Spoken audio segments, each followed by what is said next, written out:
as mentioned, today is the obligatory memorial of Saint Francis de Sales. He lived in the 16th century, and he became a priest. So that was right around the time of the Protestant Reformation. And after becoming a priest, kind of his first thing was kind of re-evangelize his hometown that had kind of strayed away from Catholicism, and Calvinism became kind of where people were starting to go, and he brought pretty much everybody back.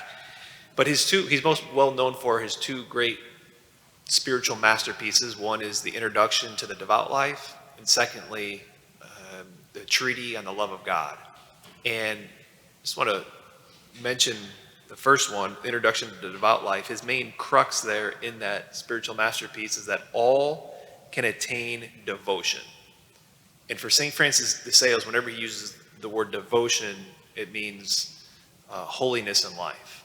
And he uses this great image in a section in the Introduction to Devout Life, and I just want to read that little section here where he describes like whatever one's state in life is, whether you're married, whether you're working, whatever your state in life is, that devotion is possible. Holiness and striving for holiness is never in contradiction to, hey, I'm in the crux of it right now with raising kids, and like how am I supposed to be holy and to be devout and grow in devotion and sanctity during that time, or I'm in my 30s and I'm working. And he says it's like a bee that lands on a flower and takes honey gently from the flower. So, well, let's hear from him. It'll be better hearing it from him. He says, the bee collects honey from flowers in such a way as to do the least damage or destruction to them, and he leaves them whole, undamaged, and fresh, just as he found them. True devotion does still better, he says. Not only does it not injure any sort of calling or occupation, it embellishes it and it enhances it. So just think before we continue, whatever your state in life is, pursuit to sanctity, striving for sanctity, striving for holiness, or as Francis de Sales says, true devotion. It never does any damage to what my state in life is and what I'm doing. I'm working, I'm at home raising kids. He goes on. Moreover, just as every sort of gem cast in honey becomes brighter and more sparkling, each according to its color, so according to one's state in life, so each person becomes more acceptable and fitting in his own vocation when he sets his vocation in the context of devotion. To base everything in the context of pursuit to holiness. Through devotion, your family cares become more peaceful. Mutual love between husband and wife becomes more sincere. The service we owe to the Prince becomes more faithful, and our work, no matter what it is, becomes more pleasant and agreeable.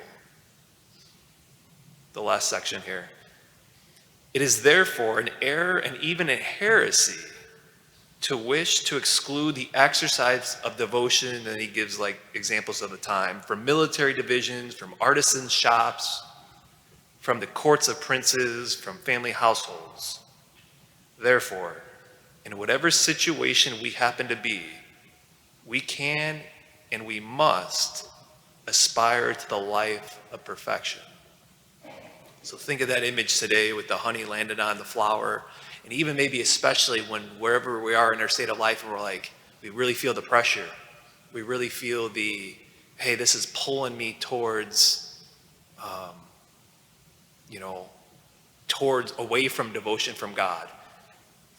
Think of these words from St. Francis de Sales, and think specifically, right, of asking the Lord to help to be firmly grounded in the context, to ground everything in the context of devotion, the context of striving for holiness. And then those fruits that he talks about, right? Your family cares become more peaceful. The service love between husband and wife become more sincere, et cetera, et cetera. So we want to listen to these words of wisdom from Introduction to Devout Life and St. Francis de Sales, as we turn here to the Eucharist and we turn here to our day and our week, that, as we know, can turn crazy on a dime, to be grounded in these words.